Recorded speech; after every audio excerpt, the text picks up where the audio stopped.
Second wave of COVID-19 wreaked havoc on nation. Everything started settling just a couple of days back, or rather weeks back. Life was trying to get back to normal when the news related to early arrival of third wave started stirring up. In relation to that, government also announced appearance of another mutant variant of COVID-19 called Delta Plus variant. With 56 cases reported in just short span of time, and the type of mutation that has happened in this new virus called Delta Plus variant, the government of India recently announced it or confirmed it as a variant of concern. Lot of confusions everywhere, but there was lack of scientific data-based information. So let's try and explore all concerning points on Delta Plus variant and third wave of COVID-19 on your channel, My Expert Doctor, with your consultant physician, Dr. Shalini Singh Salunke. So we are going to answer these questions. What are variants and mutations? What names or new names are given by WHO to the COVID-19 variants? What are variants of interest and variants of concern? We are also going to discuss Delta variant as well as the most discussed Delta Plus variant under the following subheadings, like its origin, their features, their effect on us, the way they are spreading all over the world, what concerns they pose to the community, and whether the vaccines will be effective against Delta as well as Delta Plus variant.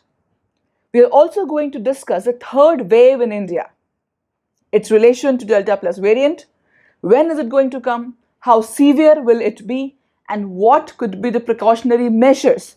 What is mutation? What are variants?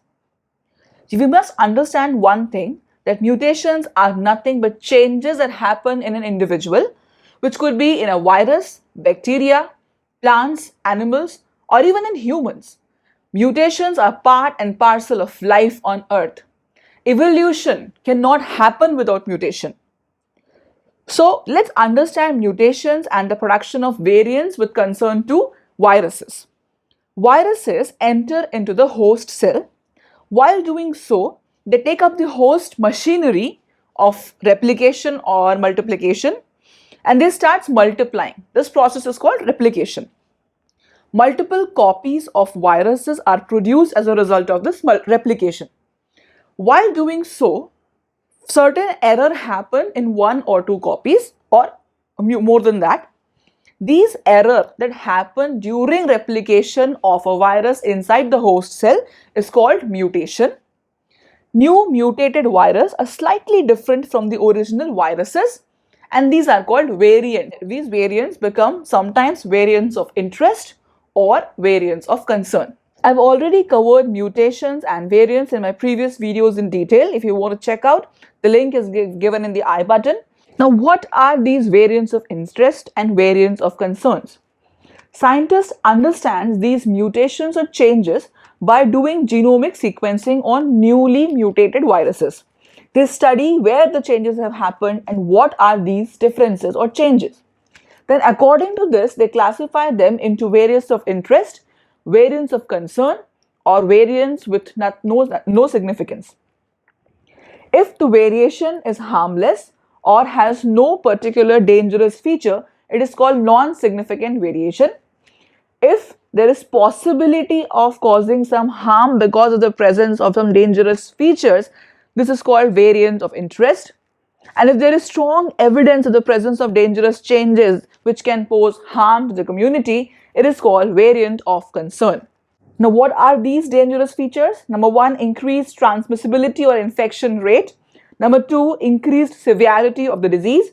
And number three, increased immune escape response and reduced susceptibility to available line of treatment. Now, let's see what new names are given to these COVID-19 variants by WHO. Couple of months back, we used to know COVID-19 variants by the name of the country of origin, like UK variant, Brazil variant, or strain, South African strain. WHO saw such trend and decided to name these variants on the basis of Greek alphabets like alpha, beta, gamma, and delta. For example, the UK strain, which was B117, is now named as alpha variant. South African strain, which was B1351, is named as beta variant. Brazil strain P1 is now named as gamma, and Indian strain B1617 is now named as delta strain or delta variant. So this is actually the delta variant, which we are going to discuss about in detail.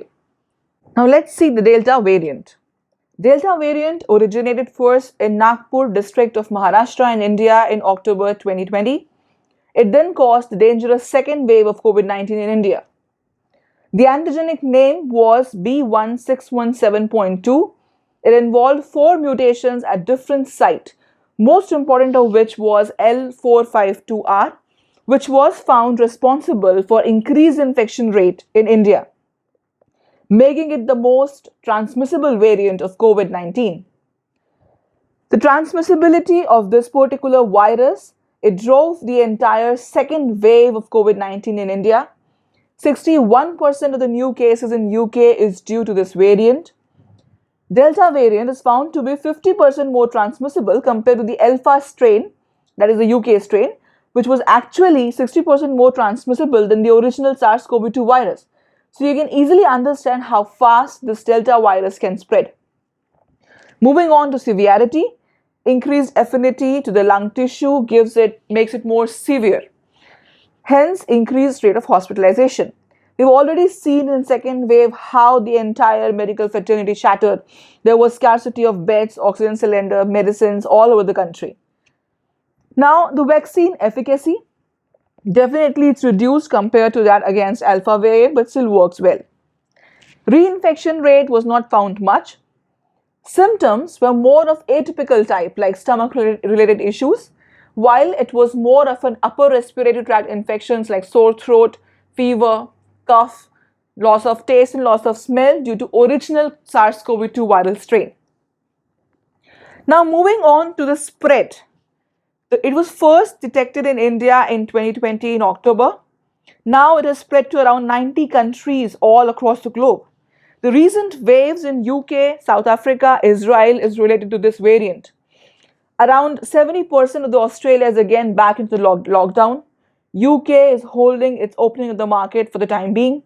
Russia is also seeing increased cases of death as well as increased infection of this due to this Delta variant. South Africa third wave and the Bangladesh second wave is because of this particular strain. Now concern. The increased transmissibility, increased hospital rate and predicted immune response make it a dangerous virus and hence the variant of concern for all of us.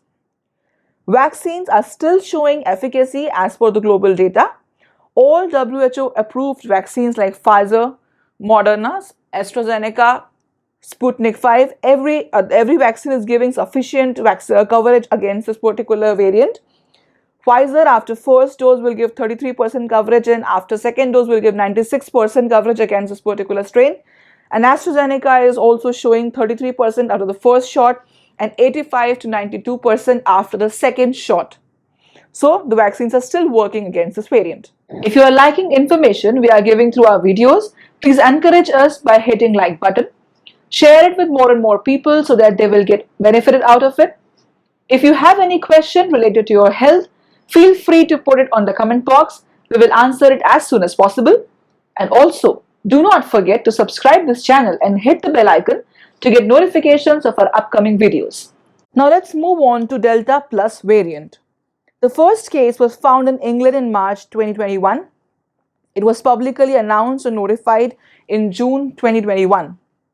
Now features, the antigenic name for this particular strain is B1617.2.1 or AY.1. There are mutations involved in this, all the 4 mutations of Delta strain plus one more which is K417N that happen in spike protein, and this has made this particular Delta Plus variant a matter of concern for us. Recently, the Government of India Health Ministry has declared this particular strain as variant of concern, although WHO is still including it as a variant of interest. Now, what effect does this particular variant has? The first is transmissibility. It is suspected to have higher infectious rate because it is a derivative of the original Delta strain, which was very infectious. The second is severity. Since it is the lineage of Delta virus, there is supposedly an increased affinity for lung and hence will have a higher hospitalization rate. Vaccine efficacy suspected to reduce further because of the mutation K417N, which has happened in the spike protein. So it may cause immune escape response. Reinfection is again not so much. Symptoms, more likely to have flu-like symptoms, which was more of cold, cough, sore throat type of symptoms. This Delta plus variant, it was first detected in England in March 2021 and is now spread to 9 different countries across the globe, including India, Russia, UK and US. 52 patients from 18 different districts in 3 states in our country were diagnosed with Delta plus variant. These 3 states were Maharashtra, Kerala and Madhya Pradesh. The concern, increased transmissibility, because the initial number of cases which were found were 7, which increased to 22 in 48 hours and then increased to 42 in the next 48 hours. So definitely the transmissibility is there.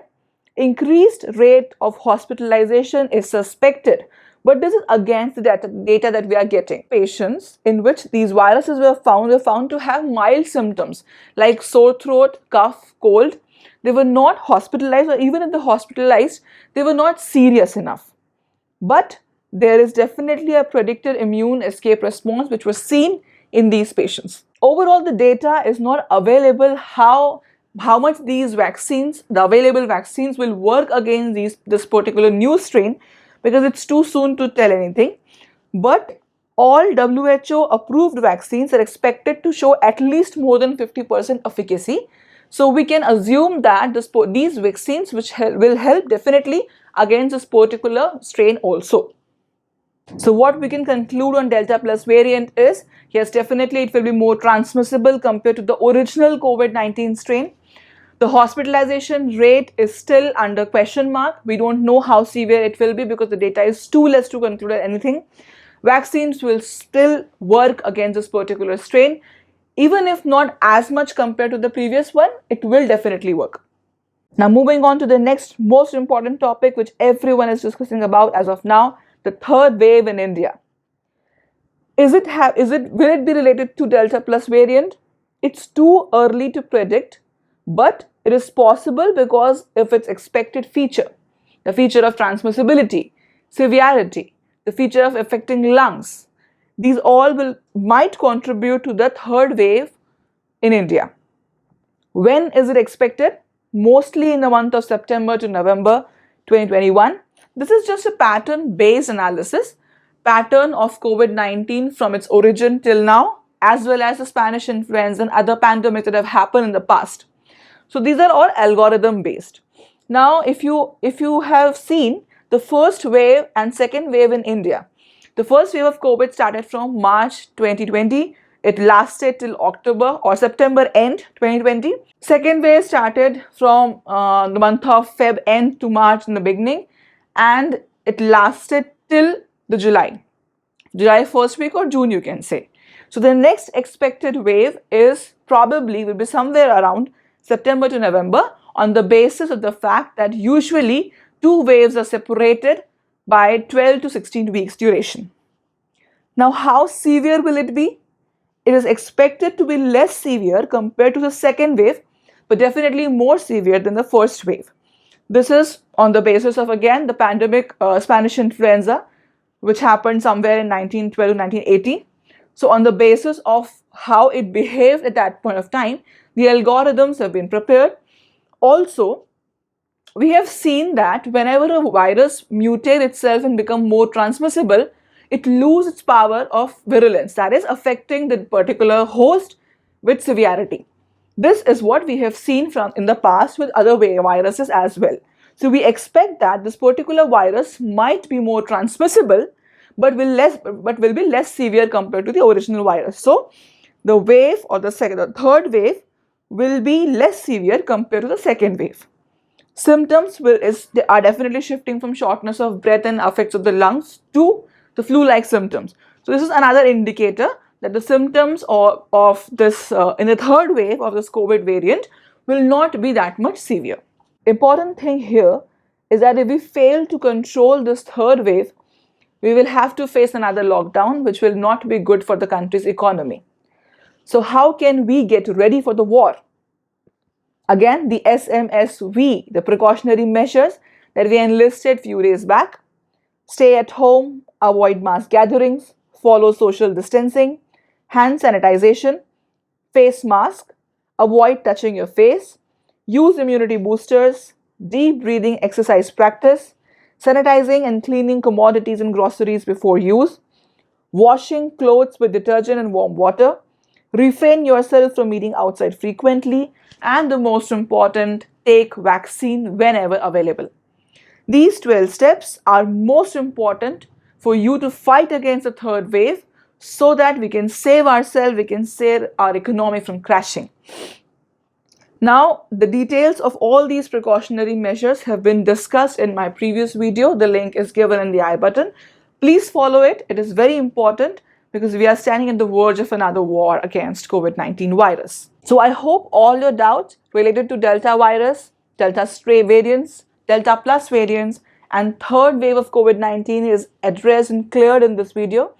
If you have any further doubt, you can put it on a comment box, or you can WhatsApp me on this number. I will definitely try and respond to you. Just a request, please follow SMSV, the precautionary measures, diligently. Till then, stay safe, stay happy at your place.